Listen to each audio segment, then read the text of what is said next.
마가복음 16장 9절부터 읽겠습니다.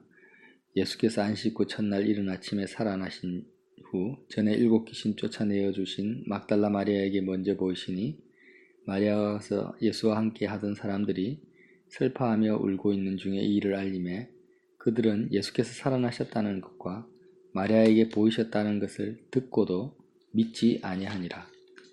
그 후에 그들 중 2사람이 걸어서 시골로 갈 때 예수께서 다른 모양으로 그들에게 나타나시니 2사람이 가서 남은 제자들에게 알리었으되 역시 믿지 아니하니라. 그 후에 11 제자가 음식 먹을 때 예수께서 그들에게 나타나사 그들의 믿음 없는 것과 마음이 완악한 것을 꾸짖으시니 이는 자기가 살아난 것을 본 자들의 말을 믿지 아니함일러라. 또 이르시되 너희는 온 천하에 다니며 만민에게 복음을 전파하라. 믿고 세례를 받는 사람은 구원을 얻을 것이요 믿지 않는 사람은 정죄를 받으리라. 믿는 자들에게는 이런 표적이 따르니 곧 그들이 내 이름으로 귀신을 쫓아내며 새 방언을 말하며 뱀을 집어올리며 무슨 독을 마실지라도 해를 받지 아니하며 병든 사람에게 손을 얹은즉 나으리라 하시더라. 주 예수께서 말씀을 마치신 후에 하늘로 올려지사 하나님 우편에 앉으시니라. 제자들이 나가 두루 전파할세 주께서 함께 역사하사 그 따르는 표적으로 말씀을 확실히 증언하시니라. 아멘. 예수님께서 부활하셨어요. 마리아에게 보이셨어요. 마리아가 제자들에게 가서 내가 예수님 부활하신 예수님을 만났다 해도 아무도 안 믿습니다. 그리고 엠마오로 가는 2 제자들에게 나타나죠. 실망과 낙심 가운데서 가는데 예수님이 동행하시면서 말씀을 가르쳐 주시고 자신을 드러냈을 때 제자들이 다시 예루살렘으로 돌아가서 우리가 예수님을 부활하신 예수님을 만났다 대화를 했다 해도 아무도 안 믿는 거예요. 그래서 이 2번의 사건 그리고 나서 이제 그 후에 이런 사건 막달라 마리아에게 나타나시고 2 제자에게 나타나신 다음에 그 제자들이 부활하신 예수님을 남은 제자들에게 증거한 사건. 그런데 그들이 다 믿지 않죠. 이 이후에 그 후에 11 제자가 음식을 먹을 때 예수께서 그들에게 나타나십니다. 그러면서 오늘 본문에는 그들이 믿음 없는 것과 마음이 완악한 것을 꾸짖으셨다라는 거예요. 왜 그들이 믿음이 없고 마음이 완악했냐? 이는 자기가 살아난 것을 본 자들의 말을 믿지 아니한 것이 무엇입니까? 믿음이 없는 것이고 마음이 완악하다는 사실이 드러난 거죠. 이것을 이제 꾸짖으셨다라는 거죠. 야단을 치신 거예요. 왜 마가가 이 믿지 않았다는 이게 초점을 두고 있을까? 그리고 또 예수님은 부활하셨으면 그냥 11 제자에게 가룟 유다는 이제 자살했으니까요.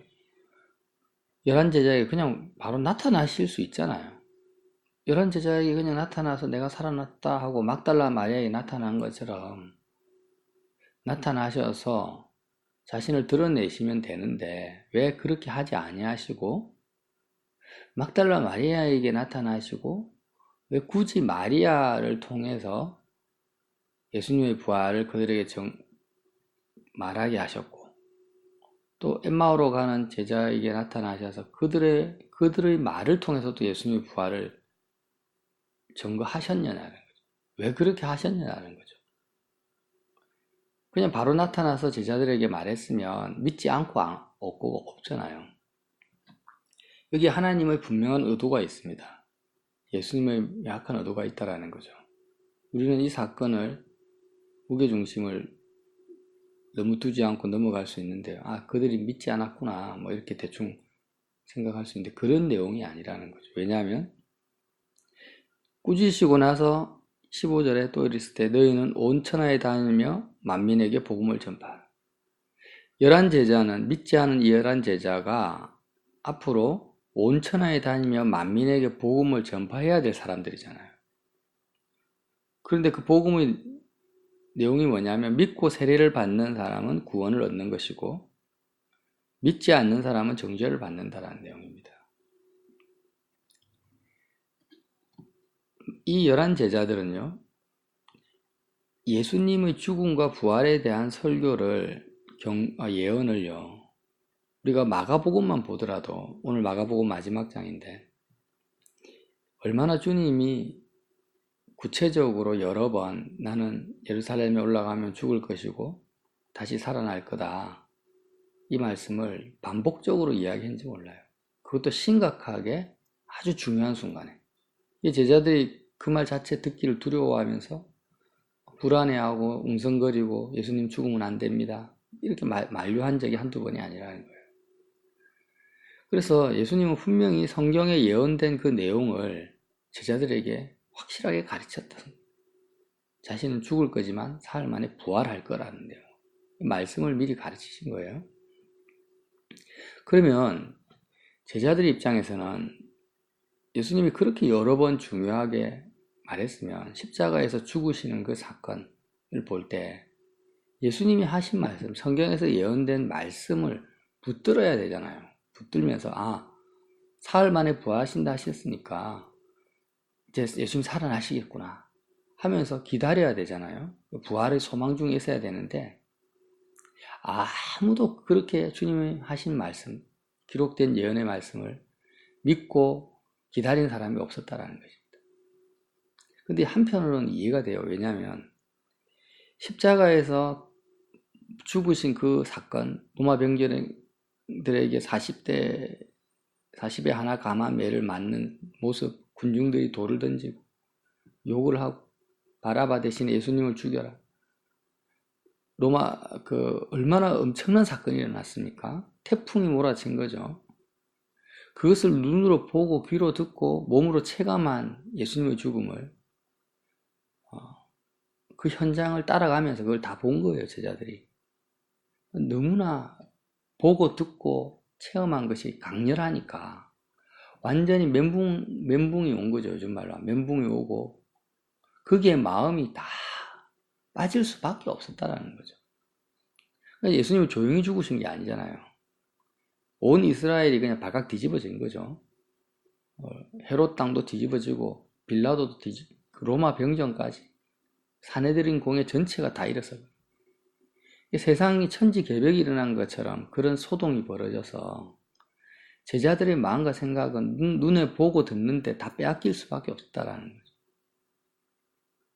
그럼에도 불구하고 예수님의 말씀을 더 붙들기를 원했습니다. 예수님은. 그러나 제자들은 아무도 보이지 않는 말씀 붙들기보다는 보고 듣는 그 예수님의 죽음의 현장에 온통 예수님이 얼마나 리얼하게 죽으셨겠어요. 그러니까 예수님이 부활하실 거라는 말씀은 까마득하게 이제는 지워져 버린, 알고 있었지만 그것은 아무 영향력이 없었습니다. 말씀이 모르는 게 아니라 잊어버릴 수가 없어요. 예수님은 너무나 반복적으로 말씀하셨기 때문에 알고 있었지만 아무 영향력이 없는 말씀으로 드러난 거죠. 이게 뭡니까? 믿음이 없는 것과 마음이 완악한 것을 꾸짖으셨다. 그래서 주님이 다시 기회를 주시는 거예요. 말씀을 붙잡을 수 있는 기회. 보고 듣고 했던 것보다 막달라 마리아에게 가서 말씀을 전하게 하시고 말씀을 다시 붙잡아라. 엠마오 제자에게 입을 통해서 다시 증거하십니다. 부활 사건의 말씀을 붙잡아라. 그런데 믿지 않습니다. 붙잡지 않습니다. 오히려 그들을 무시합니다. 마음이 완악하다는 것은 딱딱하다라는 거거든요. 마음이 굳었다, 딱딱하다. 하나님의 말씀에 대해서 딱딱하다라는 거예요. 말씀이 침투에 들어가지가 않습니다. 왜 그렇습니까? 눈에 보이고 귀에 들리는 이 사건, 이 세상에 대해서 너무나 마음이 흡수해버리고 부드러워진 상태. 세상에 대해서, 육신에 대해서 마음이 부드러워지고 스펀지처럼 빨아들이는 상태가 되면 기록된 말씀에 대한 마음은 딱딱해진다. 이게 항상 이렇게 같이 갑니다. 하나님의 말씀을 내가 스펀지처럼 빨아들이는 상태에서는, 부드러운 상태에서는 보고 듣는 이 사건에 대해서는 어떻게 됩니까? 마음이 딱딱해지고 세상에 대해서는 마음이 닫혀버린다는 거예요. 근데 왜 예수님은 이토록 제자들이 말씀을 붙들기 원하셨냐라는 거예요. 왜 그러셨을까? 창세기에 보면은 사람들이 타락을 하면 어떻게 됩니까? 타락한 다음에 뭐라고 하냐면 사람들이 육신이 되었다 이렇게 말합니다. 노아 시대에. 아브라함이 선악과를 먹었던 그 사건이 무엇을 의미하냐면 보이지 않는 것, 아담이 선악과를 먹은 사건이 어떤 걸 의미합니까? 보이지 않는 세계를 버려버리는 거예요. 눈에 보이는 세계, 선악과가 보기에 탐스럽고 지혜롭게 할 만큼 그렇게 탐스럽게 보이지 않습니까? 보이는 세계에 아담의 마음과 생각이 완전히 사로잡혀버린 세상의 노예가 돼. 이 보이는 세계가 세상이거든요. 이 상태가 타락이라는 거예요. 원래 인간은 어떻게 지음받았습니까? 보이지 않는 것에 마음을 주고 보이지 않는 세계를 사는 그 존재로서 인간이 지음을 받은 거예요. 타락의 결과가 뭐냐면 영원한 말씀, 보이지 않는 것을 믿지 않는 거예요. 믿음을 잃어버린 것이 타락의 결과입니다. 그러니까 이 복음을 전해야 되는 제자들에게 예수님이 부활하신 그 사건 이후에 어쨌든지 간에 믿음을 가지게 하시고 믿음을 붙잡게 하시려고 이렇게 돌아 가시는 것입니다. 자신을 바로 드러내지 아니하시고. 예수님의 의도가 이게 단순한 의도가 아니라는 거예요. 얼마나 하나님이 눈에 보이고 귀에 듣는 것에 우리의 마음이 빼앗기지 않고 보이지 않는 말씀을 붙들기를 얼마나 간절히 원하시는가.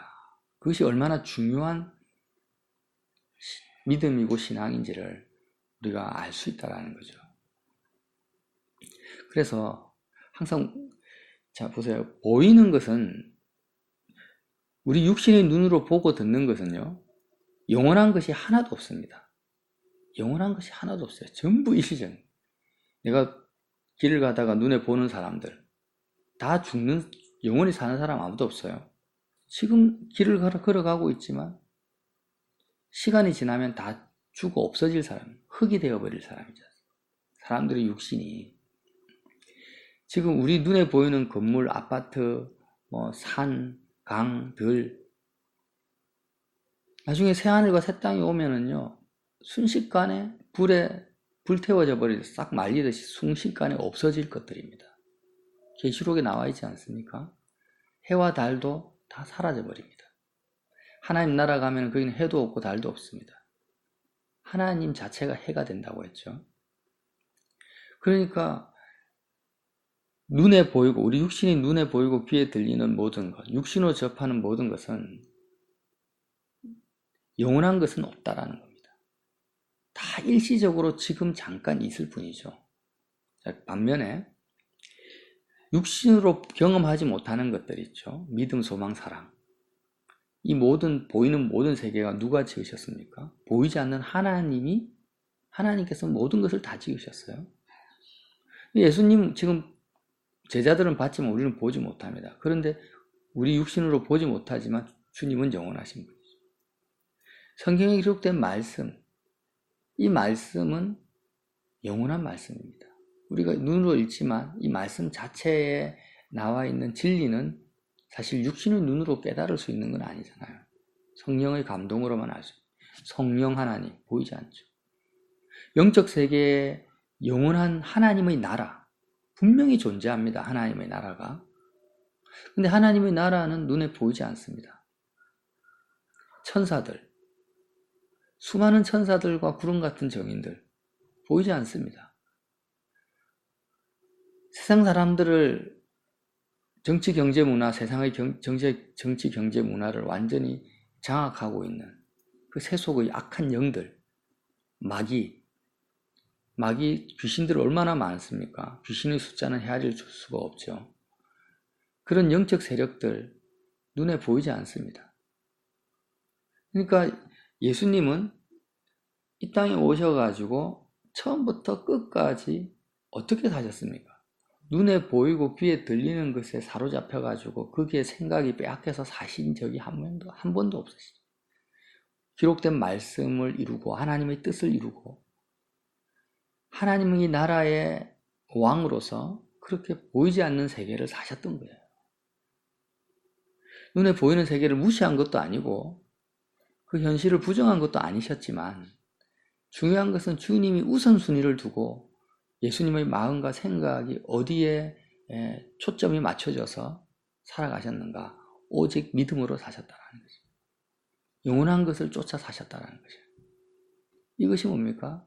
마음이 완악하지 않고 믿음 있는 복음을 전하는 자의 가장 기본적인 삶의 방식이라는 것입니다. 세상 임금 마귀의 그 공격 무기는요, 보이는 것입니다. 그래서 보이는 세계에 대해서 십자가에서 죽어버리면 마귀는 더 이상 우리를 공격하거나 우리의 속을 뒤집어 놓을, 우리에게 절망과 낙심을 줄 그런 마귀의 그 무기는 없어져 버리는 거예요. 이 십자가가 그래서 능력이 있는 거죠. 그래서 우리는 항상 듣고 또 듣지만 또 기억해야 되는 거죠. 내가 오늘 하루를 살아도 우리는 끊임없이 봅니다. 눈을 감아도 사실은 보여요. 과거가 보이고 나의 미래가 보이는 것입니다. 근데 내가 보고 듣는 것, 이 모든 것이 문제는 이 땅에 속한 것이라면 그것은 분명히 마귀의 영역 속으로 내 마음이 이미 넘어갔다라는 겁니다. 어떤 사람이 나타나서 우리에게 어떤 소리를 하든지 어떤 말을 하든지 간에 그 사건을 통해서 영원하신 하나님께 내가 나아가야 되고 십자가를 붙들어야 되는데 십자가를 붙든다라는 게 뭐라고 했습니까? 세상에 대해서 주님과 함께 죽는 거죠. 그리고 하나님에 대해서 사는 것입니다. 이 십자가를 붙들지 못하고 지금 눈에 보이고 귀에 들리는 그 사건과 사람에게 내 마음이 사로잡혀 있다면 그것은 마음이 완악한 것이고 믿음이 없는 것이고 복음을 전하지 못하는 상태라는 것이죠. 그래서 너희는 온 천하에 다니며 만민에게 복음을 전파하라. 제자들이 전하는 복음은 눈에 보이는 것이 아닙니다. 전부 보이지 않는 영원한 진리를 전하는데 이 보이지 않는 진리를 전하는 이 복음을 믿고 세례를 받는 자는 뭘 얻는다고요? 구원을 얻는 것입니다. 구원은 믿고 세례를 받는 자들이 얻는 거야. 세례를 받는다. 세상에 대해서 죽고 하나님의 나라에 대해서 사는 이 사람이 구원을 얻는다라는. 그러나 믿지 않는 사람, 여전히 눈에 보이고 귀에 들리고 하는 그 사건에 빠져 있는 사람은 하나님의 정죄를 받는다라는 것입니다. 그래서 우리는 마귀에게 참소당하고 정죄도 받을 때가 많잖아요.